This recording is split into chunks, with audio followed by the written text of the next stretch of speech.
The deck of a railway bridge is typically built of wood timbers called bridge ties. They're bolted to steel support beams, located on concrete piers over the water or gully below. The rails on which the train travels are bolted to the wooden ties. Wood absorbs the noise and vibration of the passing train.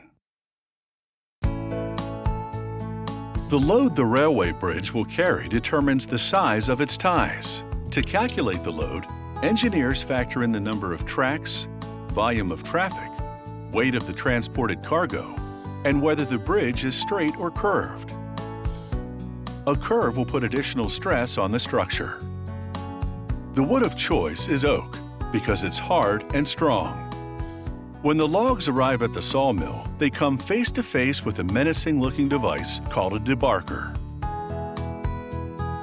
A conveyor moves the shipment toward the debarker, then drops a single log in front of it onto spinning rollers. The rollers rotate the log, while the debarker makes its way from one end to the other. It chews off the bark with its sharp, toothed blades.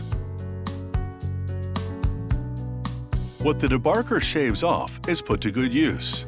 The bark gets processed into gardening mulch, and they burn the sawdust in the wood-fired boiler that runs another part of the plant. Next, one log at a time drops into a mobile carriage that runs it through a circular saw. The carriage has sensors which detect the log's extremities and report its dimensions to a console located in the operator's cab. The operator interprets the data. Using a joystick controller, he flips the log into whichever position maximizes the yield. The first few runs trim off the rough surface and square the shape. The next runs cut boards, which the sawmill sells to flooring plants. This continues until the log is the exact dimensions of the bridge tie. Again, nothing is wasted. The sawmill processes the cutoffs into wood chips, which it then sells to companies that make particle board, strand board, and similar construction materials. The sawmill stacks the ties for transfer to the bridge mill next door. The role of the bridge mill is to frame the bridge, also known as dapping.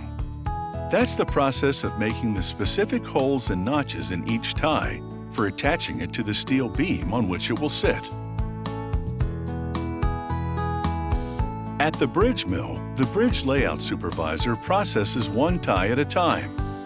He carefully reviews the engineer's blueprints, which assign a number to each and every tie.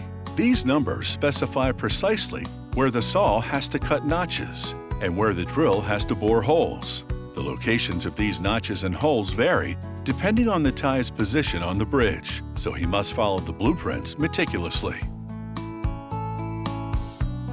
After measuring and marking it all out, he sends the tie to the dap saw.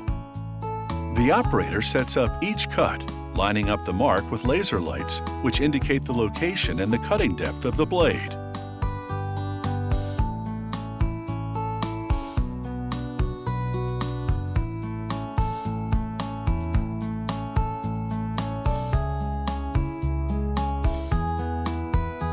The notches are just the right size to fit over the steel beam on which the tie will lie.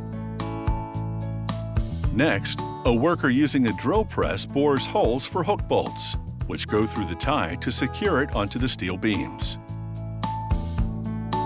Each tie receives a metal identification tag, which includes the bridge and tie numbers. On each end, workers nail on a mesh plate made of rust-proof galvanized steel. The plate has teeth designed to grasp and hold together the wood fiber to prevent the end from splitting. After nailing the ID tag to one of the end plates, workers force in both plates with a press.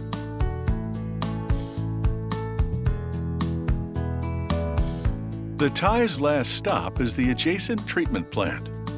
They spend 24 hours inside a high-temperature, high-pressure chamber which penetrates them with a creosote borate solution.